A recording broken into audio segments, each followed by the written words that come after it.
All right, let's jump right into it. Today, we're carefully unpacking the massive, incredibly detailed findings of the 9/11 Commission report. Our goal for this explainer is to really understand the events that led up to, happened during, and followed September 11, 2001. We're going to cut straight through the noise and look directly at the documented history. But before we dig into the logistics and the timelines, we really need to pause and acknowledge the sheer human scale of this tragedy. On that Tuesday morning, the deadliest terrorist attack on American soil claimed nearly 3,000 lives. It was, without a doubt, an event of surpassing disproportion, and it literally changed the world forever. Because the gravity of that day is just so immense, everything we discuss today relies entirely on the exhaustive, bipartisan findings of the National Commission. They spent years investigating, and their work represents a monumental effort to provide an objective, purely factual look at exactly what happened and, more importantly, why it happened. So, here's our roadmap. We'll trace the roots of al-Qaeda, break down their tactical planning, walk through the timeline of the day itself, look at the systemic institutional failures, and finally, review the new global defense strategy the Commission recommended. Let's get started. Section 1, the foundation of new terrorism. How did this threat even build to that level? Well, it definitely didn't happen overnight.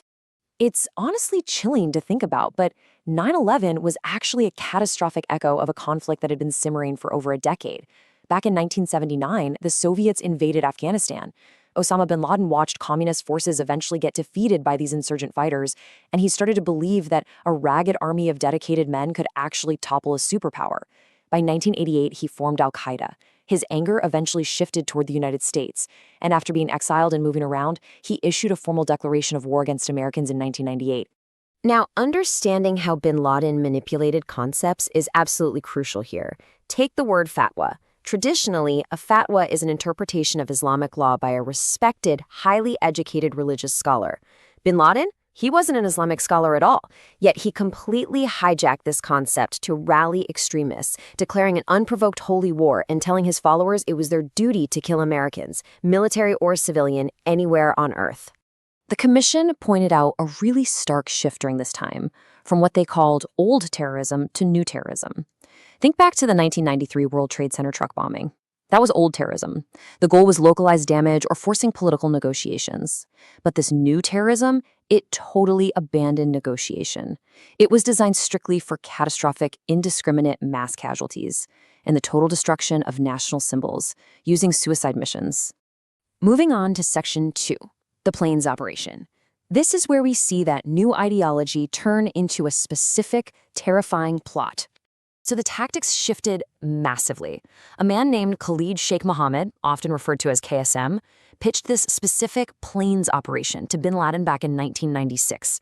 Previous bombing plots had been logistically messy, but KSM had this horrifying realization. Large commercial airplanes carry tons of jet fuel. If they could hijack them, they could essentially repurpose these planes into massive kamikaze-styled guided missiles. But you can't just wake up and execute a plot like that. Al-Qaeda spent 5 painstaking years building the capabilities for this operation. They had to secure a safe haven, handpick their candidates, actually train 4 of them to fly commercial airliners, and teach 15 muscle hijackers how to violently take control of an aircraft cabin. It required intense logistics, funding, and totally secure communication. And they certainly weren't picking targets at random. Through rigorous casing, the leaders chose locations that represented the absolute pillars of American strength.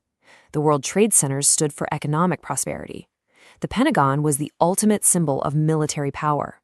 And the U.S. Capitol, or the White House, they represented the political heart of the nation. That brings us to Section 3, the morning of September 11. What started as a perfectly clear, beautiful Tuesday on the East Coast quickly descended into unimaginable chaos.